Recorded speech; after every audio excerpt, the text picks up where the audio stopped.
All right, what is up today, folks? It's your boy Steve at Vast Motorsports, and today we're doing something different like I always do. I told you I don't do the same old stuff on the channel. It's always something different.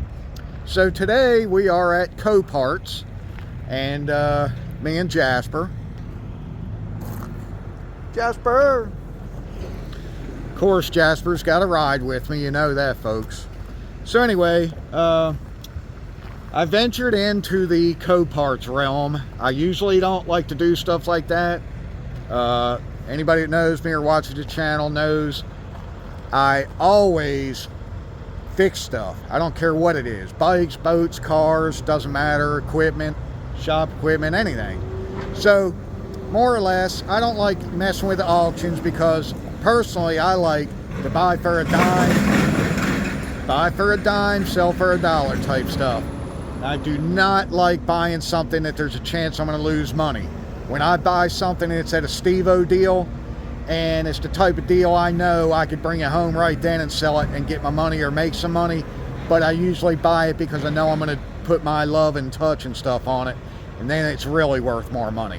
So that's where I come up with the big gains, where this type of situation, buying it from an auction, I tell you, the CoPart stuff, they put some awful big fees on anything you buy. So we'll go over that in a little while if you stick around and watch the video if you want to learn about that.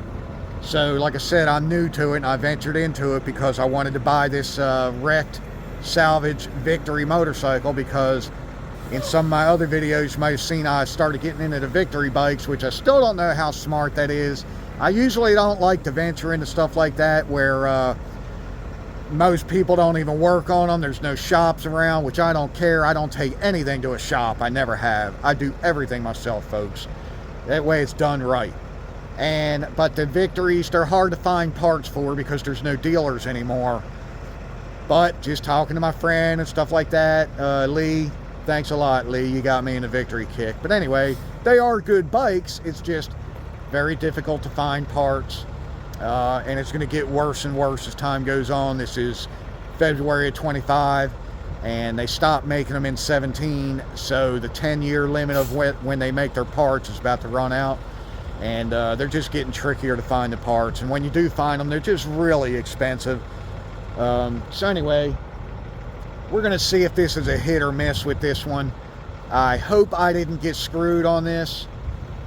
I really don't know what to think yet, because I'm buying it more or less just for the motor, because that cross country I picked up recently, the output shaft bearing on it's roaring pretty bad, and I can do the work. It's just I'm gonna have about $600 just in parts, and that's not really rebuilding the motor. Hell, I can do a whole small block Chevy engine for way less than that, you know. And so anyway, stick around. We're gonna show you what we got going on. Jasper, little Jasper. Hey, buddy. What is it, buddy? You want me to pick you up? He wants some loving, y'all. We're going to get this truck fixed up real quick. We made it into the car lot, CoParts car lot down here, East Atlanta. And it's a couple hour drive. So I went ahead and did the check-in. You have to buy a membership to be part of the CoParts and be able to actually bid on anything. So you have to become a member. Their basic member starts at $99 and gives you about $2,000 worth of bidding power. Anything over that $2,000, you have to add, I believe it's 10% as a deposit. So I was okay for what I was bidding on. I didn't want to buy anything real expensive. And the bike I'm getting, you'll see, is pretty stripped, so I knew it wasn't going to be extremely expensive. And I did get it for a good deal. That's the issue, is I got it for a good deal. But by the time they added the fees, that good deal is gone. And so if the motor's good, then I still came out all right. It's just not a Steve-O deal knocking out of the park like I normally do. But I'll be happy with it because I want to get my other bike back on the road. And this one has some pretty cool unicorn parts on the motor. I'll show you that when it comes out. But I'm going to go ahead and get the truck set up real quick. We're just chilling, ain't we, Jasp? We got to wait. So now we're just gonna sit around and wait, folks. What, Jeff? What is a good boy? It's my buddy. So, yeah, I checked in, like I said already. I had to download the CoPart transportation app. And then that way, they pretty much want your vehicle, your tag number, all that good stuff. And that way, when you pull up at the lot, you have to schedule an appointment for your pickup. I didn't know that. You got a 30-minute window. And I'll tell you, the spaces do fill up pretty doggone quick. So you need to go ahead and make that arrangement, ahead of time. And the bad thing is, I'm not good when it's like 3 hours or more away to make an appointment, because you never know what kind of traffic you're going to get in or this or that out on the interstate. So you're better off to pick an appointment time and give yourself some time and get here early if you can, And I guess just sit around and enjoy the beautiful weather today. It's warmed up a lot now, thank goodness. So we're just going to have to wait. I'm in the outside parking lot, and I've already, like I said, checked in on my appointment time. Now they will get the forklift and bring the bike out to me and load it in the truck for me, so I didn't have to bring my ramps or nothing like that. And we're just gonna have to wait, folks, so stick around. I'll show you the bike. Now, I don't know if I told you or not. Alright, so the bike, first off, I paid the $99 to get the basic membership. I don't have a dealer license or anything like that, so you can only buy in certain states. I live in South Carolina. You cannot buy in South Carolina, which is the stupidest. Anyway, because they have public auctions there. CoParts and IAAI, they don't let you buy in certain states. So Georgia's clean for me. And some other states are, especially since I'm buying salvage stuff anyway. I don't want to buy anything with a clean title. I'm not spending big money on something. When you are buying from an auction, there's thousands of other people online and some in live on site that are bidding on the same thing you want. So it's pretty hard to get an actual deal, I'm going to tell you.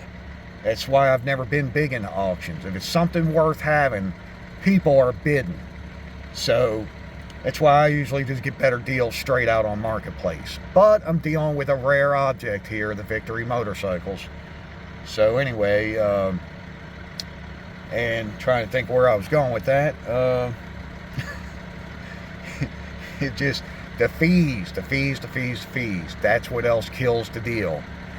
This bike, I won the lot. I put in a maximum bid of $775. And I wound up winning it for the $775. But by the time it was all said and done with the fees and tax and blah, blah, blah, it was a little over $1,300. So it's almost a 50% markup, or almost double the price. And that just kind of kills the deal. The deal is gone after that.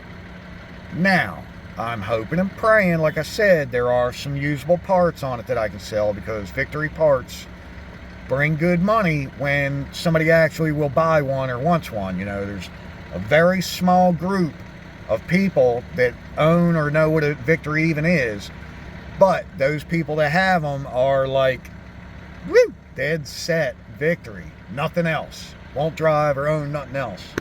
Victory's the best bike in the world. So they love them. It's just, it's a shame it's only a small group, so anyway, we'll see how it turns out. I'm just hoping and praying the motor's good, and the other chrome accessories and stuff that are on the motor, which are the unicorn parts, I call them. And and then the other thing you can do is you can buy what's called the premium package. You can become a premium member.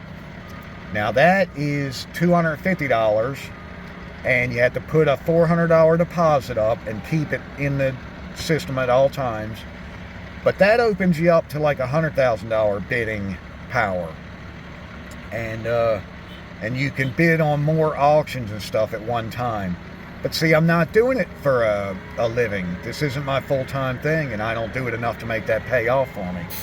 Especially since, like I said, I don't even have a dealer's license, And the other thing is, when I go back to what I was saying about dealing with auction stuff, is when you're bidding on it, you're bidding on somebody else's junk. If it's something with a clean title, it's here at the auction for a reason. It's because there's something major going on, electrical or something like that, or a code where it won't pass emissions and nobody can figure it out type of thing, or it just costs too much to repair it, or the engine might run good for 5-10 minutes when you start it up, and then when it warms up, the oil pressure might drop off too low because the bearings are shot, or the transmission will start slipping later or something. It's going to be one of them type things, unfortunately. Or you're buying something with a salvage title that you can see has damage, and it was either flood or accident or something like that, so takes, again, a certain type of person that wants to even deal with the stuff to begin with.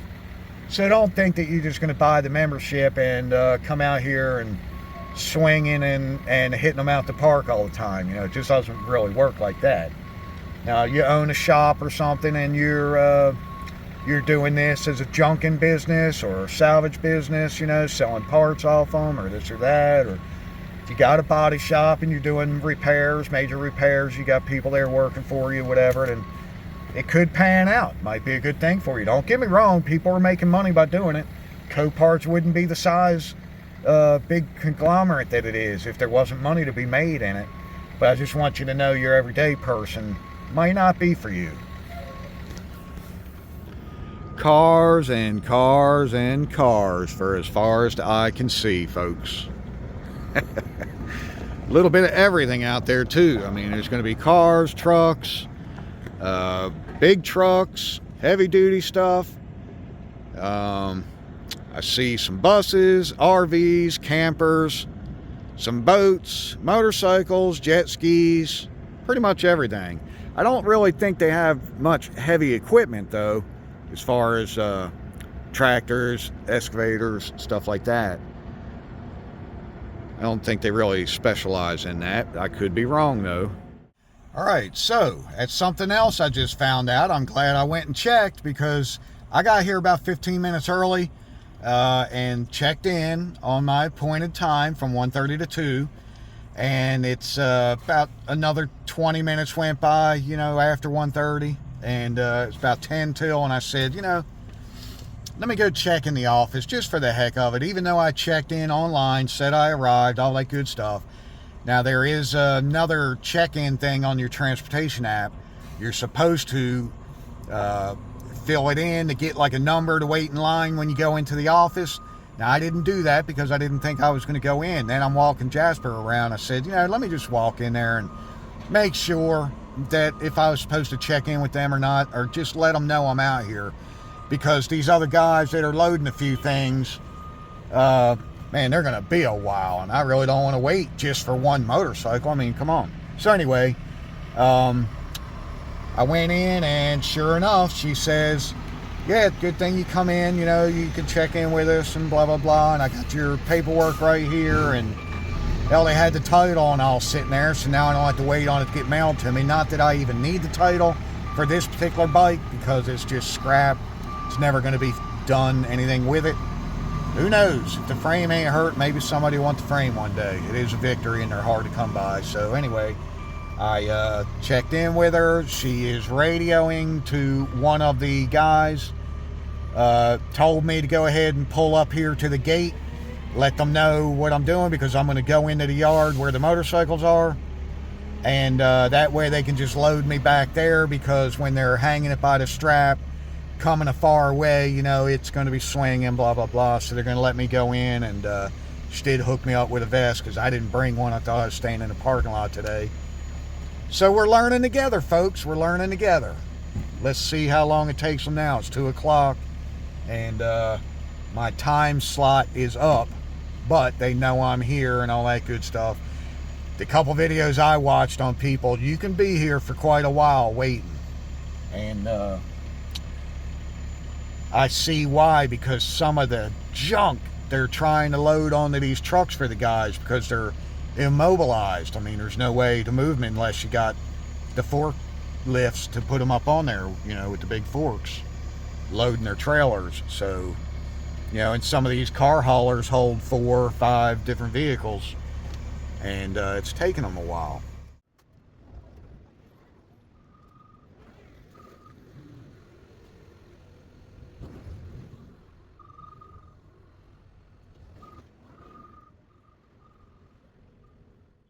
All right, so got her loaded up finally, and I'm still not sure what to think yet.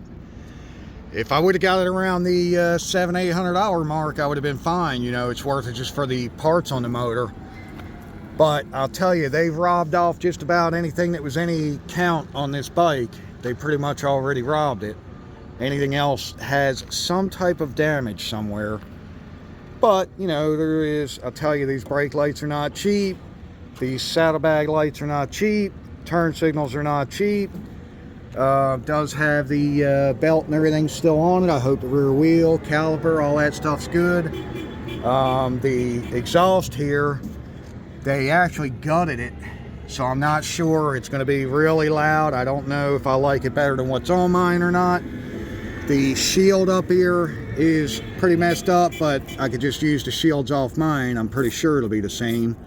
And tank looks good. Front forks appear to be good. I'll have to check all that out better later. I think the front wheel may have a little ding in it. I'm not real sure. It's how it looked on the picture online, but I'll have to take it home and spin it on my wheel balancer and see how she looks. But here goes just some of the pieces I was talking about. I'm hoping and praying, of course, the motor's good. I did just hook a battery up because I wanted to see how many miles, and it does have 31 on it. It's a lot more than what I was hoping, but half of what my other bike has. It's got 67, so if it runs good, I'm happy with it having 31. I would have rather it been under the 20 range, but again, can't get too crazy. I like these pieces here. See that on the bottom of the jugs, that chrome, and the transmission cover there on the top? That's all added pieces that are nowadays unicorn pieces. If somebody does have them, they want a few $100s for each piece. And of course, I'm not the type of guy to spend that kind of money, so I'm hoping these pan out.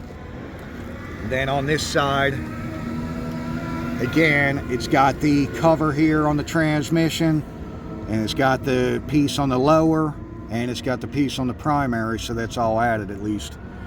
Those right there are kind of the high-dollar pieces, and it's got this fancy shifter heel toe that most don't have, so hopefully it'll turn out to be something decent.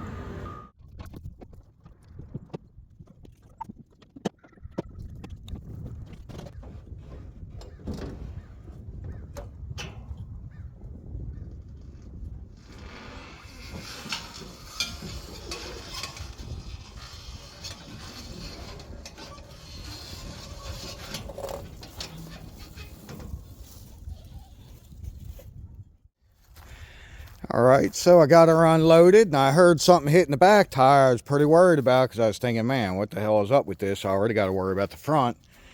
But I forgot it was one of the mirrors off the bike. It was in the back. In the bags. As you can see, it's got the aftermarket lids on it for the 8-inch mid-range, and they had it cut out for what looks like 12-inch subs. One in each box, and I guess the mirror just fell out. Matter of fact, here's another one. Get it out. So I don't want anything messing with me when I'm trying to ride it down the road there. Especially that could make me lay the bike over, or even just as simple as just hearing noises because I'm trying to check it out and I don't want any noises or anything like that. So I'm going to go around it and make sure I got all the wires stuffed up out of the way. Double check the tire is flat, so I'm gonna pull it over to the shop. But again, they pulled the spacers so the wheel's going to be able to move a little. I don't think it's going to hurt anything. There's nothing for it to really contact, and I got back brakes, so it's good enough. Excuse me. And no seat, so I'm just going to throw the towel on it. I could go down there to my bike shop and grab the seat off my personal cross country, but I ain't even gonna bother. Like I said, this is just gonna be a test her out kind of run. So let's go ahead and get it on over to the shop where I can make sure there's air in the tires at least. And the oil did seem to be okay.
Alright, so I went down the road on her.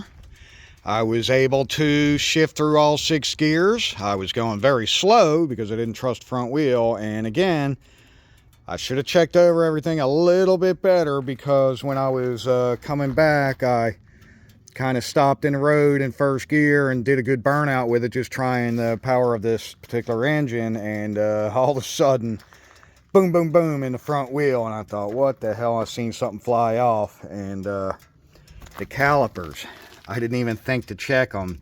They don't even have the right bolt. I guess they had a fender bolt just stuck in there, one bolt on each side, just kind of holding it. So I should have looked over it a little better. I should probably just put some tie straps through here just to hold them in place. Luckily it didn't hurt or break anything, because it wasn't actually mounted to anything. It just kind of came off. And I don't know for sure if this wheel is even any good yet. I still need to jack it up and spin it and get an idea, and go ahead and really put it on my balancer to make sure it's really true. But I think it's bent. Yeah, it's got a bend in it. I thought I seen this in the picture in the auction site, and yeah, I can tell it's bent there. I don't know if it's worth having repaired or not. I guess it depends on how much they want. If it's 75 or 100, it might be worth it. But anyway, so she is running and riding, and the motor's getting a little quieter. I do want to try to flush it out, some fresh oil and all that good stuff. And yeah, she starts pretty loud. She's definitely got some noises going on, but it was better while I was driving it. I don't even run it with that oil that's in there.